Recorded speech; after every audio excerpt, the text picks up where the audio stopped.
Welcome back to Calculus. This video I just want to do a couple examples of finding and classifying local extrema that were not just polynomials.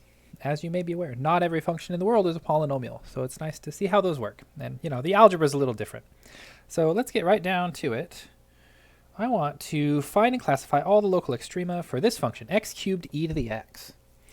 Okay, so let's see how this works. Well, what are we going to do? There's this system, right? So we take the derivative, find out where it equals 0 or is undefined. That gives us the critical points. And then we classify each one using the first derivative test or the second derivative test, whatever we happen to prefer. So first, we're always going to take the derivative. This is a product of two functions, so we're going to use the product rule. So we take the derivative of the first times the second plus the first times the derivative of the second. Okay, and then e to the x and x cubed, 3x squared, those are all, differentiable everywhere. So this function is differentiable everywhere. We don't have to worry about any critical points where the derivative doesn't exist. So we can just set this equal to 0. And now what? Well, the e to the x might throw you off a little bit, but the key to setting things equal to 0 is often factoring. Because if you're multiplying a bunch of stuff together to get 0, then it's just you can have each little bit equal 0 individually, right? That's one of the properties of the real numbers. If you multiply real numbers together and get 0, one of the multiplicands, factors, one of the factors has to be 0. Okay, so what can I factor out of here? Well, I have an x squared in both parts, and I have an e to the x in both parts. So I'm going to factor out an x squared and an e to the x. And then when I factor that out of the first term, I'm just left with a 3.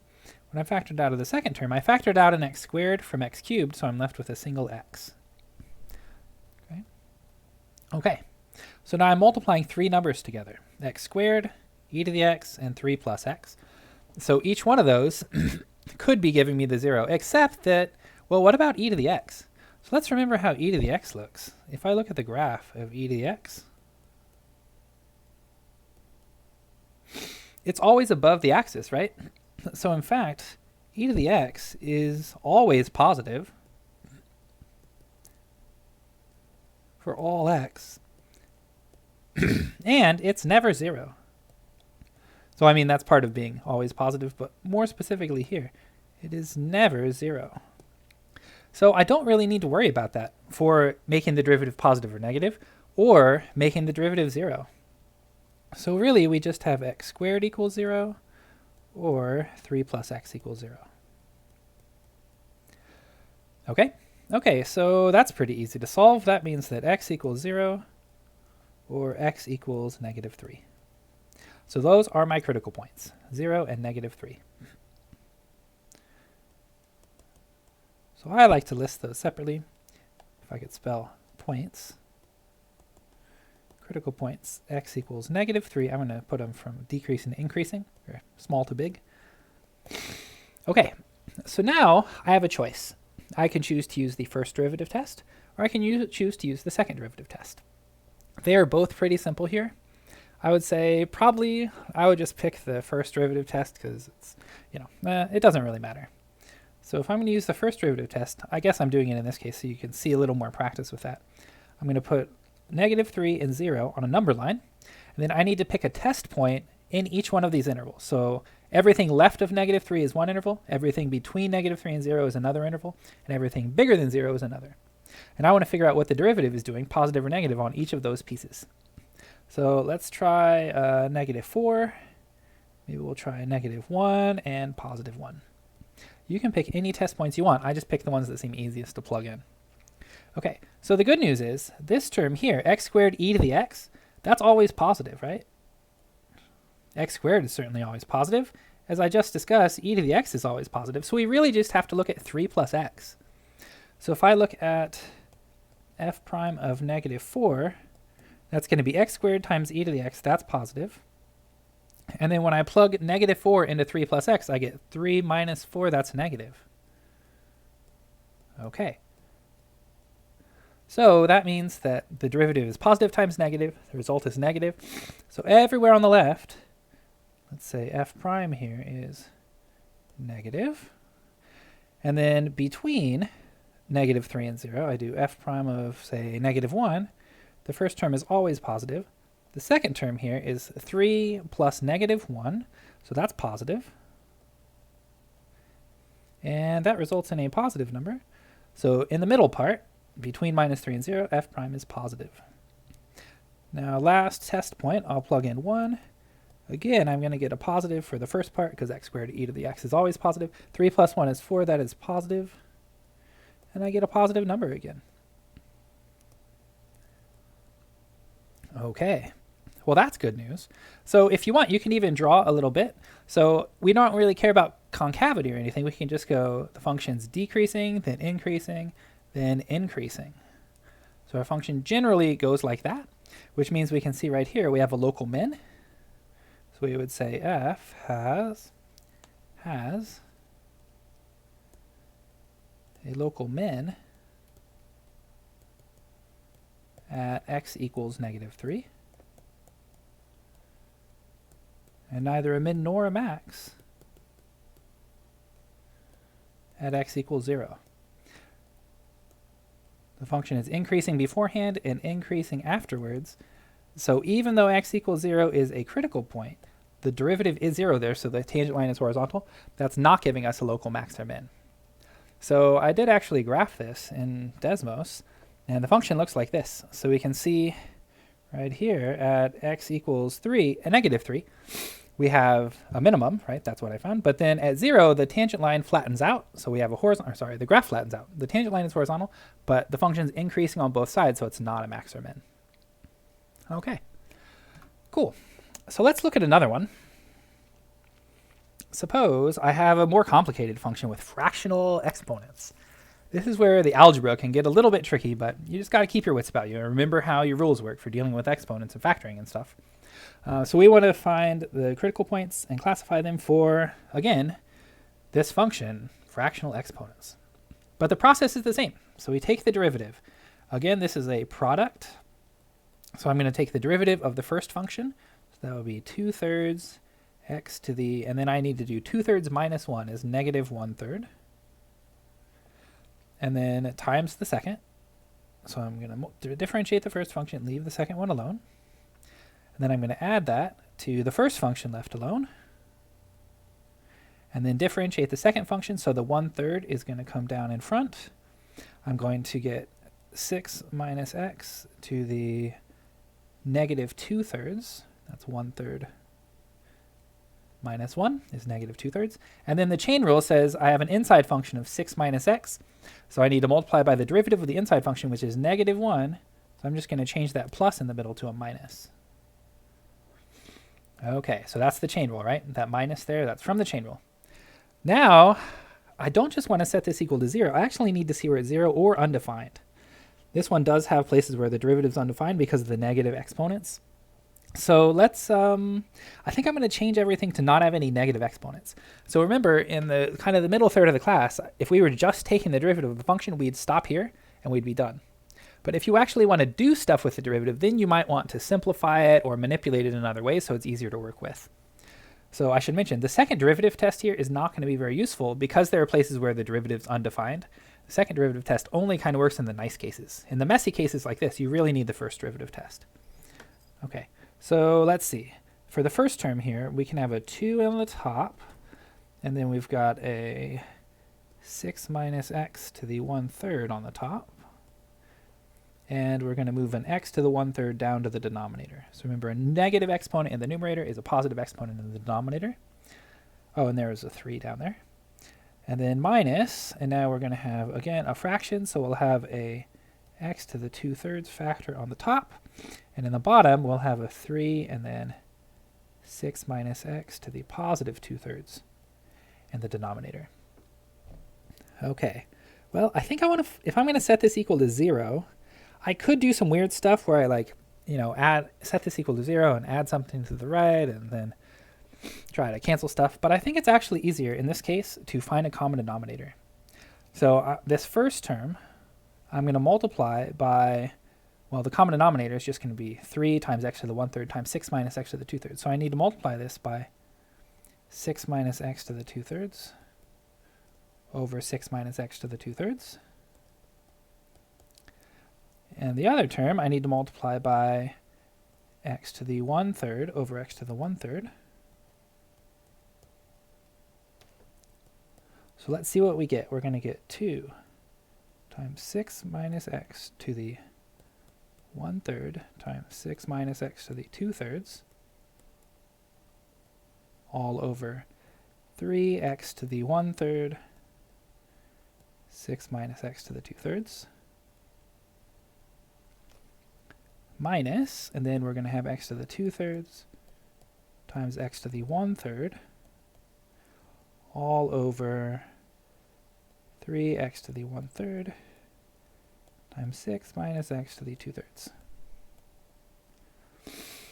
Okay, so the good news is I have common bases in my exponents in both of these terms, right? So I can combine them. So if I take 6 to the 6 minus x to the 1/3 times 6 minus x to the 2/3, I add 2/3 plus 1/3, and I get 6 minus x to the 1. So this is just going to equal 2 times 6 minus x to the 1. And then I can combine the fractions. X to the 2. How did that even happen? I think that should say... What happened? Oh yeah, that was supposed to be x to the 2/3. That was a fraction. Like that. Okay. So then I have x to the 2/3, x to the 1/3, so that's going to make just an x. And then on the denominator, I get 3x to the 1/3.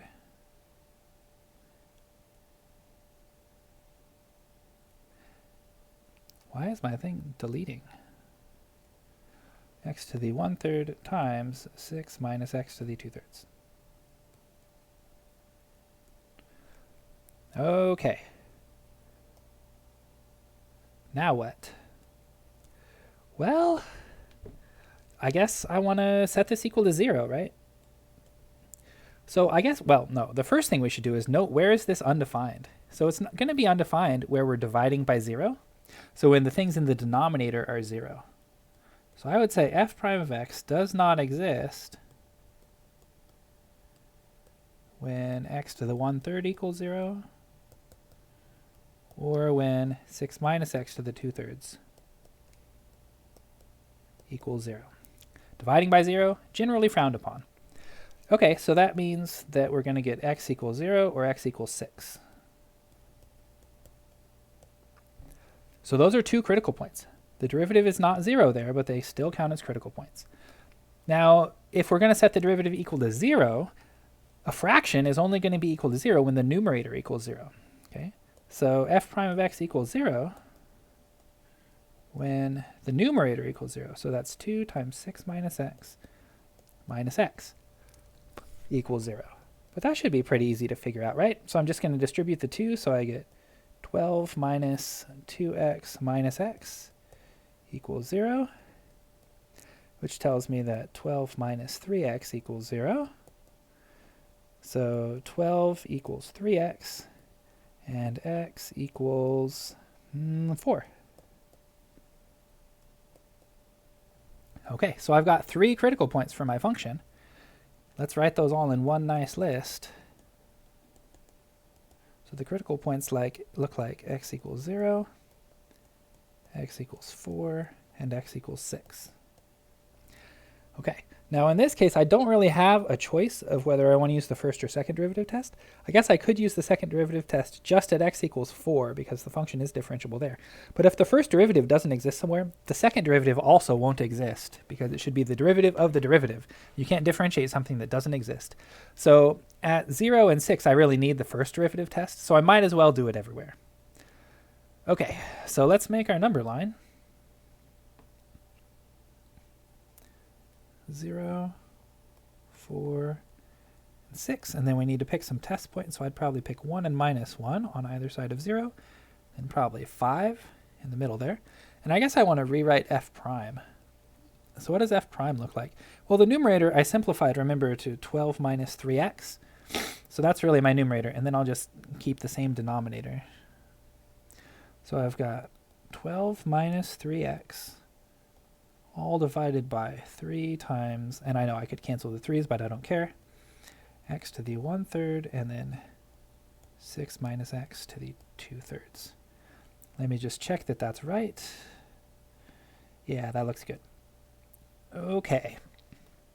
So 6 minus x to the 2/3 is always positive. It is the cube root of 6 minus x squared. And if you take anything squared, you get a positive number, right? Okay, so that's always going to be positive. So I really just have to worry about 12 minus, you know what, maybe I do want to cancel the 3's. So I'm going to cancel a 3 out of there and out of there and out of there. So I just need to worry about a 4 minus x term on the top, and then an x to the 1/3 term on the bottom, and then times some positive junk. So I'm just going to write it like that. Okay, so now I'm ready to plug in my points. So I'll test each test point. F prime of -1, that's going to be 4 minus -1 is positive on top. -1 to the 1/3 is the cube root of -1. That's -1. That's negative times positive. Positive over negative is negative. Okay, so f prime is going to be negative here. Now how about f prime of +1? Well, now I'm going to have 4 minus +1 is still positive on the top. Positive on the bottom, because the cube root of 1 is just 1. In fact, all the denominators are going to be positive if I plug in positive numbers, right? Cube root of a positive is positive. Okay, so in the middle, I get positive. How about f prime of 4? So f prime of, oh, not 4. That's the critical point. F prime of 4 equals 0. I want to plug in my test point, 5. F prime of 5 is going to be 4 minus 5 is negative in the numerator, divided by a positive in the denominator, so that's going to be negative. And then, oh, I need a test point on the very far right as well. So let's do f prime of 7. So now I'm doing 4 minus 7 in the numerator. That is positive. Cube root of 7 is positive. So we have positive stuff in the denominator. And f prime is positive.